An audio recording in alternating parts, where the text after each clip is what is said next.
Welcome, everyone. Thanks for joining us today for our family talk. Today's topic, we're going to be talking about National Disability Employment Awareness Month. My guest today is Keith Banner. He's also an employee at the Ohio Department of Developmental Disabilities.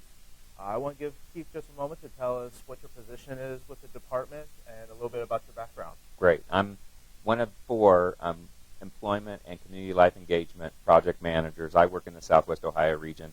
There's three others that work in all the other regions. And basically what I do in Southwest Ohio is kind of help providers, families, county boards, schools, individuals who are receiving supports kind of rethink and reshape the way they kind of are using the supports to be more community-based, which would include employment. Yeah. So all the work I do is around that kind of change process. Great. So let's kind of get started with, kind of why we're here. It's National Disability Employment Awareness Month.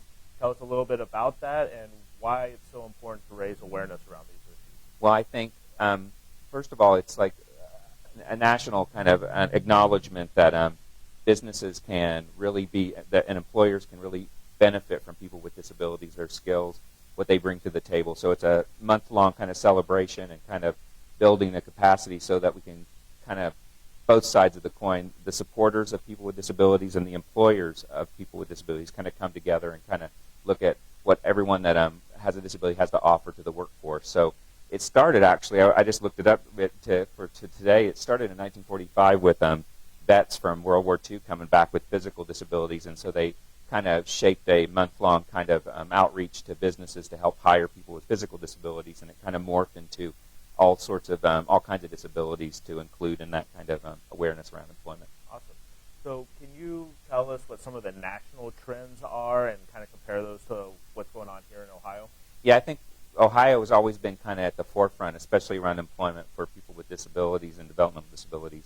The national kind of trends are about kind of employer engagement in a new way. It's kind of talking to employers about their needs just as much as the people that we're supporting, so we can kind of get a take on what the workforce needs and then kind of shape our programs and our supports around those needs so that people, when we make the match, when we help people get the job, we can sustain it better, and everybody will kind of be working together. So we're real planful now on the way we do outreach to employers, and that's kind of the trend, I think, nationally, to get better job matches for folks and have better engagement with employers.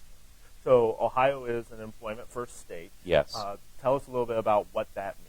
Well, the history of it began in 2012 when Governor Kasich signed the executive order, which meant that all organizations, state organizations, agencies that support people with disabilities, employment would be the first option to kind of give to folks to help kind of support them in the workforce. So DODD, here at Developmental Disabilities, we kind of lead the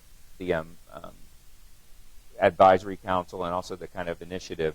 And so we meet monthly with an Employment First Task Force, which includes our partners like Opportunities with Ohioans with Disabilities, the Vocational Rehabilitation Agency, Ohio Department of Education, Job and Family Services, all agencies that have anything to do with people with disabilities. And we meet monthly to kind of shape a plan on how to help providers transform, how to do better business engagement, just kind of aligning all our definitions, the way we do work, everything around trying to help people. That'll be the first option, not the only option, but one of the first options when you're coming out of school and entering the workforce as an adult that we can kind of help with. So I know part of the Employment First initiative kind of created these community life engagement team that you mentioned earlier. Can you say a little bit more about what your team's role is, both for families and maybe for county boards, providers, along those lines? Yeah, basically we're trying to help figure out how employment can be a solid first option. So we're trying to align the supply with the demand in a lot of ways. So what families, what individuals are kind of, when they go to the service system, when they're coming out of school especially, how do we kind of help the providers, county boards, the school systems, businesses that would be wanting to hire folks, how do we kind of figure out the supports needed to make that the best benefit for people with disabilities and developmental disabilities to kind of work and be in the community. We realize that it's not only work that happens in the community, it's making connections, making valuable relationships happen, work is one of the main ways that happens in anybody's life because you meet a lot of people, you have interests that you share with people you work with, but we're realizing that not just work, but community life engagement in general is something we want to help providers, families, everybody in the mix kind of explore. And to do that better, we have to kind of change the way we do business through the waiver support system, through provider capacity, through county boards who have case management, who help families plan. So all those stakeholders, partners, have to kind of be on the same page. And so that, I think, is one of our primary jobs as community life engagement project managers, is kind of convening that idea and kind of working it through and implementing it. And that means usually one provider at a time, one family sometimes at a time, figuring that out with everybody, because we're all kind of reaching out now toward more community engagement, more beneficial community engagement. Great. One of the pieces to the puzzle that you mentioned was waiver services, and Ohio does have quite a few services within their waiver packages that help folks in the employment realm. Right. Let's go through just a few of those services in case folks may not know what they are, what those options are. If you could explain just briefly what adult day supports are.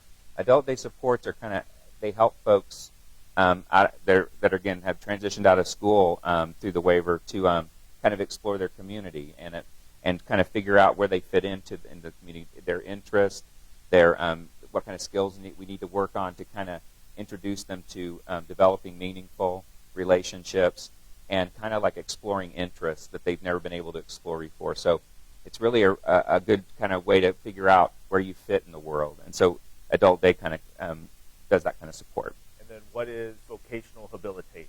That's basically, a lot of people would define that as a workshop. I think that's a lot of what would people be more comfortable kind of thinking of it as. But basically, it's a support of generalized work skills. So somebody who hasn't had a lot of work experience, who maybe doesn't know what they want to do, they can go to they can be supported by vocational habilitation services to kind of learn about what it takes to get a job, the soft skills that it takes to sustain it, and then also get some work experience involved in it. So then the next kind of piece in the puzzle would be career planning, and there's quite a few options within that. And that kind of debuted when the Community Life Engagement Project Managers debuted a year or two ago in 2017. And basically, it's a way to take some of those vocational habilitation services and do them one-on-one. There are 9 services under career planning. One of the ones that we talk a lot about is career discovery, which is something that has always been needed, but we never had access to, and now it's really great that we do. And basically, the career discovery services allows the person that's being supported to have a one-on-one connection, and this discovery partner will go to their home, kind of interview their family, look at how they live, so we can connect interests with vocational possibilities. So that's something we've never really been good at, is that planning of how to make a job meaningful and last. So this service, Discovery, kind of walks through that with the person. We figure out themes around what their interest and skill levels are. Then we kind of do a resource mapping in this to see what would be possible in the workforce, and then it results in a career profile, a written career profile that the team can use to kind of go the next steps. That's one service out of the 9. There's career exploration, there's worksite accessibility, there's many services under career planning, but they're all usually one-on-one services that kind of hone in on what we need to move forward toward getting a job or sustaining a job. And then the other ones that I have here are group employment supports and individual employment supports. Say a little bit about how those might be similar and different. Group employment supports, obviously, it's in a group, and it's kind of like you're at a work site and you have a couple of partners with disabilities and you're working together to learn the skills you need to do that specific job.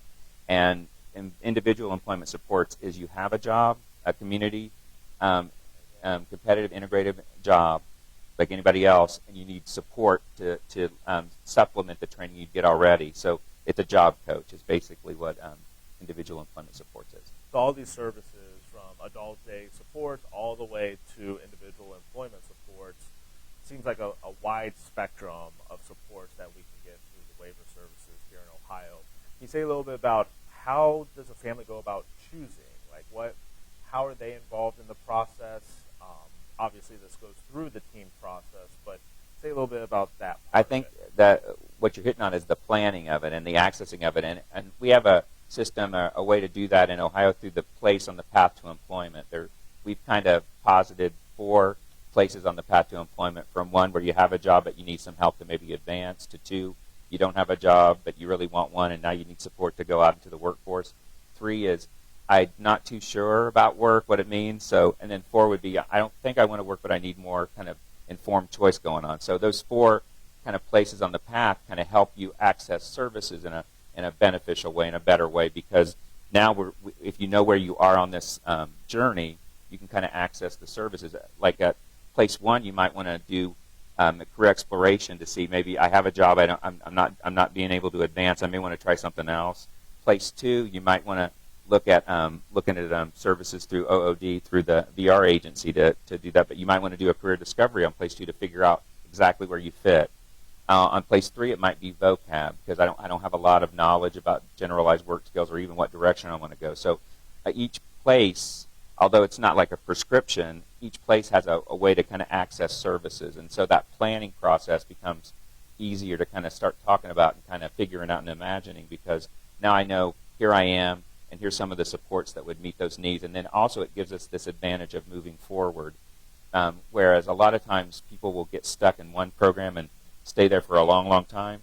This kind of place on the path, as you move forward, we can access different services that move people forward, so that eventually we'll hit pay dirt, hopefully, with a job that people want to do and love and helps them be economically self-sufficient. So you mentioned the planning process, and through this planning process, it may not just be waiver services that are identified that can help support somebody, even though those services are available for folks on the waiver. Can you say some a little bit more about some of the partners you all work with, like the schools, OOD, those type of places that even folks without waivers may be able to access some employment help? Yeah, I'll start with the Employment First Partnership, which kind of came out of the Employment First work that the executive order kind of set in motion in 2012. We have a relationship with OOD that allows for counselors specific to with training and extra support to help with people with developmental disabilities. So a lot of people who've been in vocab and workshop kind of places, kind of we can have a better kind of counselor relationship. So that's one way, is that partnership with OOD and kind of helping people who with DD who didn't have success before. Maybe if they go through the Employment First Partnership aspect of OOD, I think it kind of helps with the process. So that's one. We have relationships with again with the VR agency OOD, and then the Ohio Department of Education. We work with, usually county boards are reaching out to schools to kind of support that transition process, which is really vital, again, in the planning of support. So we support each county board to kind of develop relationships with their school systems and kind of figure that out as we move forward. So, I mean, we have a relationship with Ohio Means Jobs to kind of use their services. Again, like, you don't have to use a waiver, or maybe not even OOD. Maybe you need to use the Ohio Means Job services, which are kind of generalized for anybody that's looking for a job. So there's a wide spectrum and continuum of services through these partnerships that we make. And for folks that may need a little extra support, that may need customized type employment situations, is there a way for them to find those? What's the best way to go about that? I think we want to start with, I'm going to go through the waiver world. You want to start with this career discovery service. That would be what I would tell families. My best advice is, let's get a really good baseline of what interests are, what skill levels are, so we can kind of make that journey a little bit saner, because sometimes we'll go to the service system and we won't have that information on hand in a written way, and so we'll go and we'll say we need help, and the planning and the service delivery kind of get stuck. They don't know how to help you. So if you have a lot of informed choice on your side, if you have a lot of like discovery material, a lot of stuff, this is what I'm interested in, this is what I want to pursue, these are my skill levels. When you go to the service system, when we go to access OOD services to Employment First, or we use the waiver to do services, we'll know what direction to go into. So, and I think that was one of the missing links historically, is we never had a really good take on somebody's interests, their ambitions, and that really is important when you're trying to find a job, because it's kind of like, I want to match my ambition and what I can do with what the workforce needs. And if we have more information from both the employers through engagement and through this kind of discovery process, you're going to make a match that really is meaningful and it'll last. And so if say, a family has an employer already in mind that they think would be a good a little bit about that engagement process of engaging the employer side of things. Yeah, well, I think what we used to do is say, please hire this person, right? What we want to know is what their needs are, right? So what the employer needs from the people they're employing.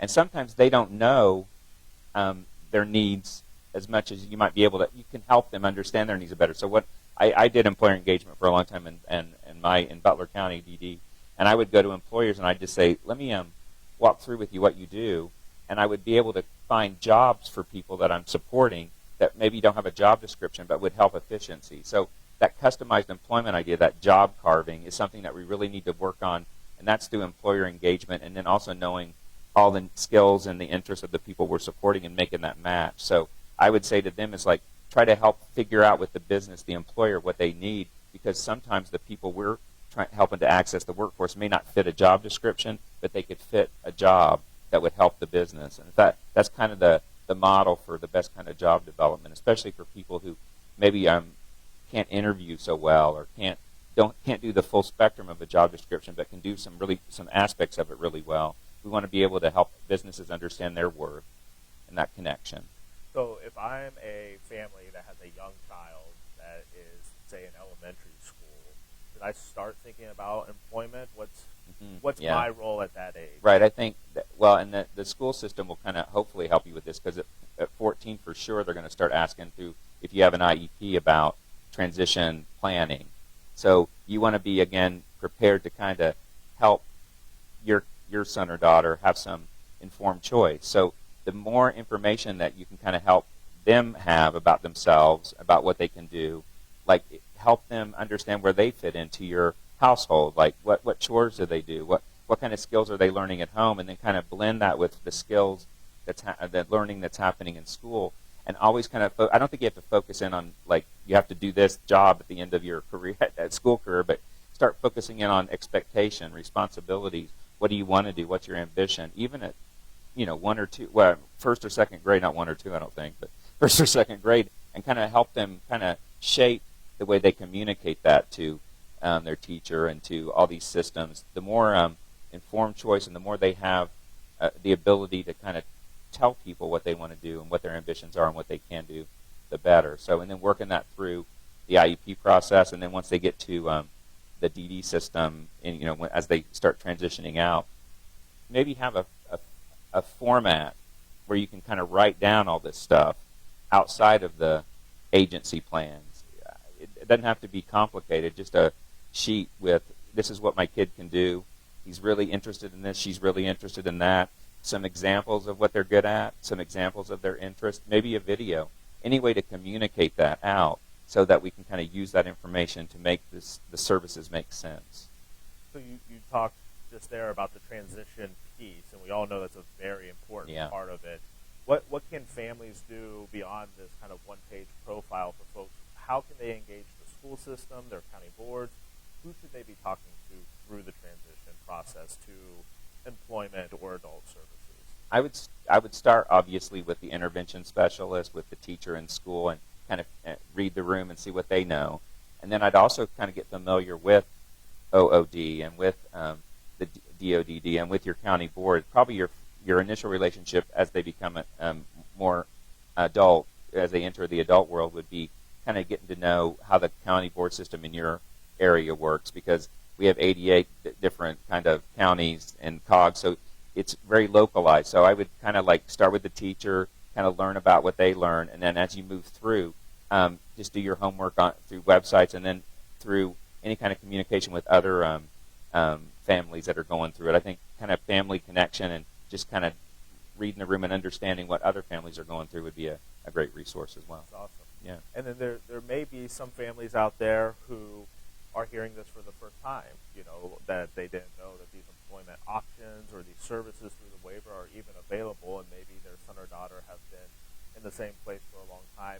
How do you suggest that they engage and start thinking about these things for somebody who may be older in their life and maybe didn't have the resources through these transition ages like we're talking about?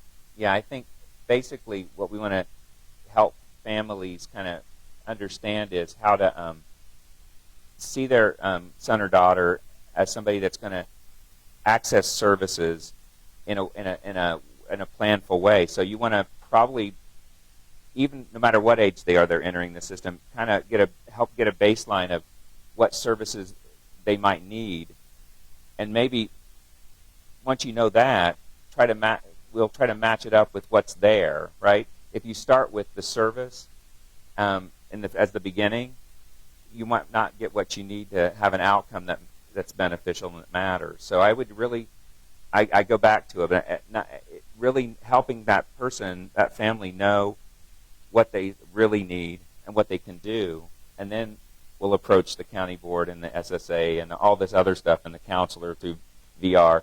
But that would be my advice to any family entering the system is let's help them kind of know exactly what they need, and then we'll match it up with service on the other end. So we keep talking about Employment First. There's a great Employment First website out there. So that was where I was going to go next. So great. So what are some good tools on the Employment First website? If you could give the address first, and then the tools that might be helpful for families that are on that website. Okay, I'm going to hopefully I'll get it because it's already in my computer. www.ohioemploymentfirst.org is the thank you, is the website, and there's a transition page that you can go onto on the front page. Click on that. We partner with Ocali, which is a really great agency that supports people with autism and people with developmental disabilities around all kinds of different sectors, but they have a really good take on transition. So there's all kinds of helpful tools on that transition page. We also have a job seekers guide on the Employment First website as well that walks you through 8 modules of learning around everything you'd want to know about all the stuff I'm talking about. And then also there are, I think, about 23 tools and PDFs and links around all kinds of different subject matter areas around what we're talking about today. So the Job Seekers Guide, for sure, check that out. And the transition page on the Ohio Employment First website, which has a lot of really good stuff from Ocali, including like vocabulary crosswalks. There's all kinds of, each system has its own way of talking, so that kind of is a really good beginning to kind of start thinking about transition for sure.